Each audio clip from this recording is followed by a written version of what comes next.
You love photography, but good photos alone don't create a business. You can have talent, gear, and a decent portfolio, yet still struggle to get paid consistently. The solution isn't buying another lens. It's building the parts of the business that turn skill into income. Hey, welcome back. I'm Ray, and today we're looking at how to start a photography business the sensible way, with clients, pricing, positioning, and simple systems doing the heavy lifting. Here's the problem most photographers face. They start with the camera, then the website, then maybe an Instagram page. But they don't define who they're serving, what they're selling, why a client should choose them, or how money actually flows through the business.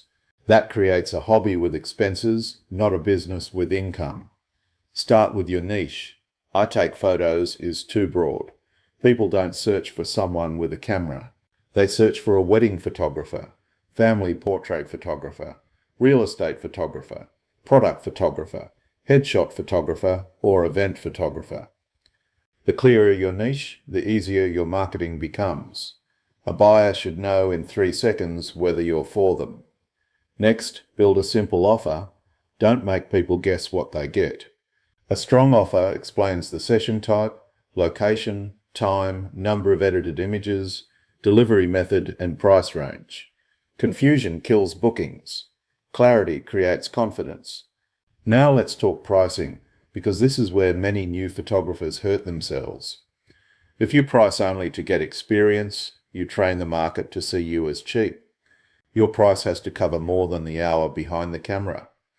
It includes travel, editing, software, insurance, equipment wear, admin, marketing, taxes, and the time spent communicating with clients. If you don't count all of that, you're not pricing. You're guessing. The better approach is to create 3 packages: a starter option for simple jobs, a core package you actually want most clients to choose, and a premium option for people who want more time, more images, or added service. 3 choices make the buying decision easier without overwhelming the client. Then comes your portfolio. Your portfolio should not be a dumping ground for everything you've ever shot.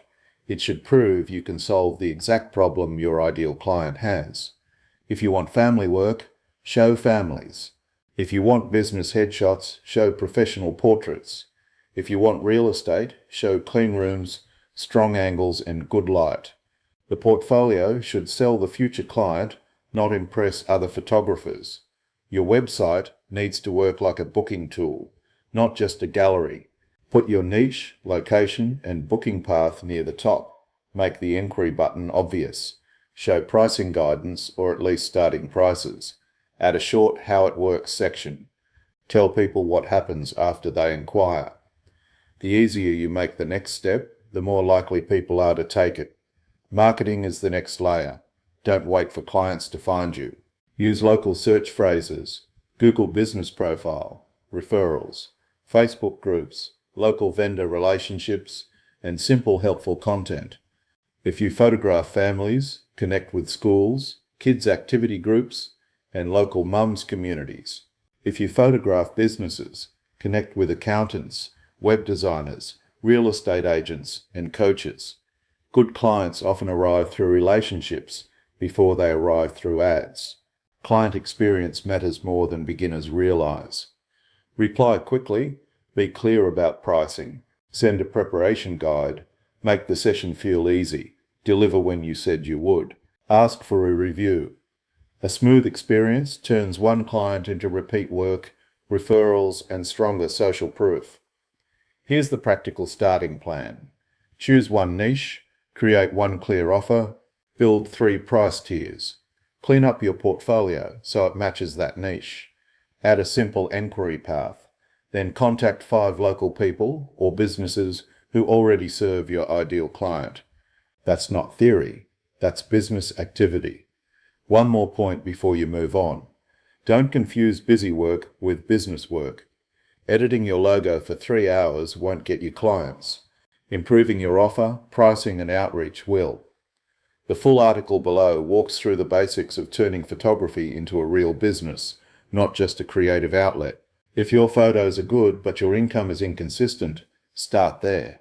Share this with a photographer who's ready to stop guessing and start building properly. Subscribe for practical photography business tips. Remember, stay focused.